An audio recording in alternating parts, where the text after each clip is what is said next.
تم نے بہت سا بویا پر تھوڑا کاٹا، تم کھاتے ہو پر آسودہ نہیں ہوتے، تم پیتے ہو پر پیاس نہیں بجھتی۔ خداوند کے زندہ اور پاک کلام میں سے حجی اس کا پہلا باب۔ دارا بادشاہ کی سلطنت کے دوسرے برس کے چھٹے مہینے کی پہلی تاریخ کو یہودا کے ناظم زربابل بن سیالتیل اور سردار کاہن یشوع بن یہوصدق کو حجی نبی کی معرفت خداوند کا کلام پہنچا کہ رب الفاظ یوں فرماتا ہے کہ یہ لوگ کہتے ہیں ابھی خداوند کے گھر کی تعمیر کا وقت نہیں آیا۔ تب خداوند کا کلام حجی نبی کی معرفت پہنچا کہ کیا تمہارے لیے مسقف گھروں میں رہنے کا وقت ہے جبکہ یہ گھر ویران پڑا ہے؟ اور اب رب الفاظ یوں فرماتا ہے کہ تم اپنی روش پر غور کرو۔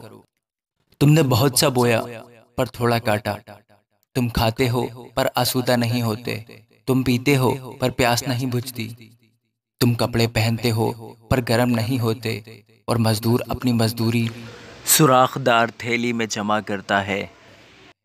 رب الفاظ یوں فرماتا ہے کہ اپنی روش پر غور کرو، پہاڑوں سے لکڑی لا کر یہ گھر تعمیر کرو اور میں اس میں خوش ہوں گا اور میری تمجید ہوگی۔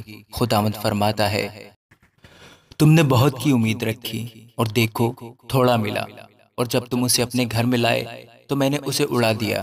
رب الفاظ یوں فرماتا ہے کیوں؟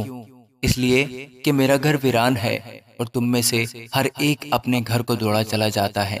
اس لیے نہ آسمان سے اوس گرتی ہے نہ زمین اپنا حاصل دیتی ہے، اور میں نے خشک سالی کو طلب کیا کہ ملک اور پہاڑوں پر اور اناج اور نئی مے اور تیل اور زمین کی سب پیداوار پر اور انسان و حیوان پر اور ہاتھ کی ساری محنت پر آئے۔ لوگ خداوند کے حکم کی تعمیل کرتے ہیں۔